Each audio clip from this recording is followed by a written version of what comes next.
मेरी शादी को लगभग 1 साल पूरा होने वाला है। इस लव स्टोरी की शुरुआत होती है जब मेरी शादी हुई थी। जब मैं पहली बार दूल्हा बनकर ससुराल पहुंचा, तब मैंने थोड़ी देर तक अपनी नज़र उठाकर किसी के तरफ भी नहीं देखा। मैं कुर्सी पर बैठा हुआ था और मेरे चारों तरफ कुछ रिश्तेदार बैठे हुए थे।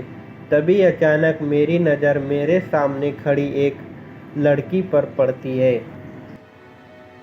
वह लड़की मुझे देखकर मंद मंद हंस रही थी। उस समय मैं दूल्हा बना हुआ था, इसलिए सोच रहा था कि मेरे कपड़ों या लालट पर लगे हुए टीके में कोई गलती है। तभी मैंने अपने जीजाजी को पास बुलाया और कहा, मेरे कपड़े तथा लालट पर लगा हुआ टीका सही है या नहीं। तब जीजाजी ने जवाब दिया, सब कुछ ठीक है, एकदम मस्त लग रहे हो। थोड़ी देर बाद जब मैं मंडप के नीचे जाकर बैठा, उसी समय वह लड़की मेरे पीछे आकर बैठ गई। थोड़ी देर चुपचाप बैठने के बाद वह मुझसे छेड़छाड़ करने लगी। पहली बार ससुराल जाने की वजह से मैं उस लड़की से कुछ भी नहीं कह पा रहा था। काफ़ी देर छेड़छाड़ तथा मजाक करने के बाद उस लड़की से कहता हूँ, अगर आपको मैं अधिक पसंद हूँ तो आप भी मुझसे ही शादी कर लो। इतने में वह लड़की मुझसे कहती है, अगर मैं आपसे शादी कर लूँगी तो मेरी बड़ी बहन से शादी कौन करेगा। फिर मुझे पता चला कि यह लड़की रिश्ते में मेरी साली लगती है।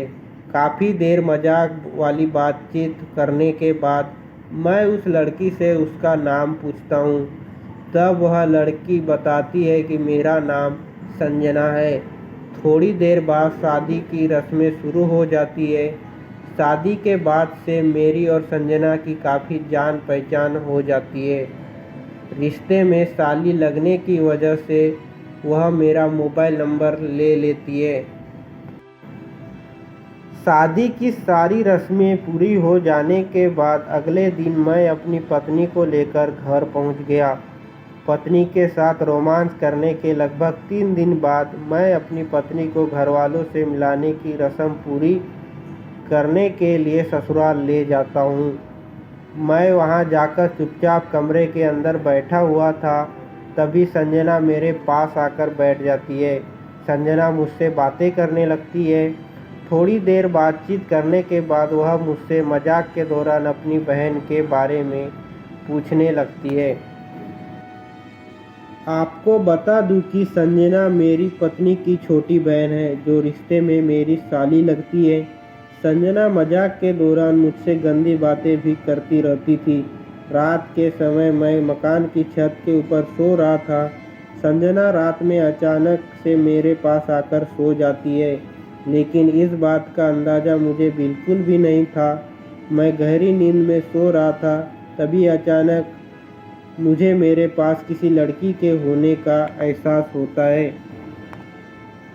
तभी मैं नींद से उठ जाता हूँ और देखता हूँ कि संजना मेरे पास सो रही थी।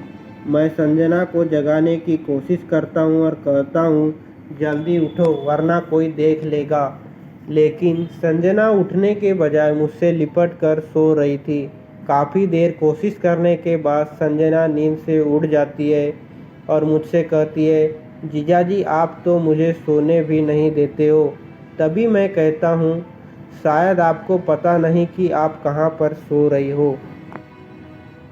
इसके बाद संजना ने कहा, मुझे अच्छी तरह से पता है कि मैं मकान की छत के ऊपर आपके पास सो रही हूँ। तभी मैंने कहा, आप चुपचाप नीचे जाकर सो जाओ और मुझे सोने दो। तभी संजना कहती है, मैंने मकान की छत वाले गेट को लॉक कर दिया है। अब कोई भी व्यक्ति मेरी इजाज़त के बिना ऊपर नहीं आ सकता है। इतना सुनने के बाद मुझे भी थोड़ा आराम महसूस हुआ। मैंने सोचा कोई व्यक्ति छत के ऊपर आने से पहले गेट का लॉक खोलना चाहेगा, लेकिन उसकी चाबी संजना के पास है।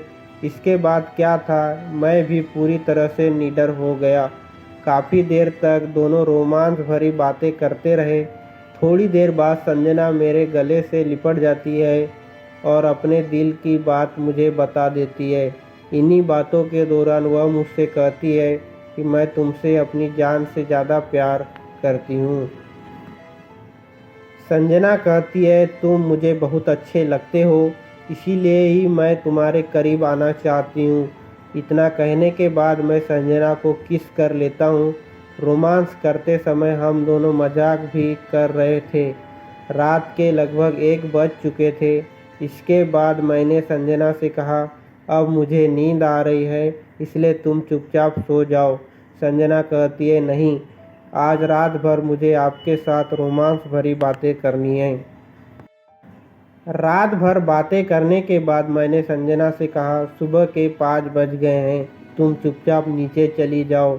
इतना कहने के बाद संजना मुझे एक किस करके चुपचाप नीचे चली जाती है।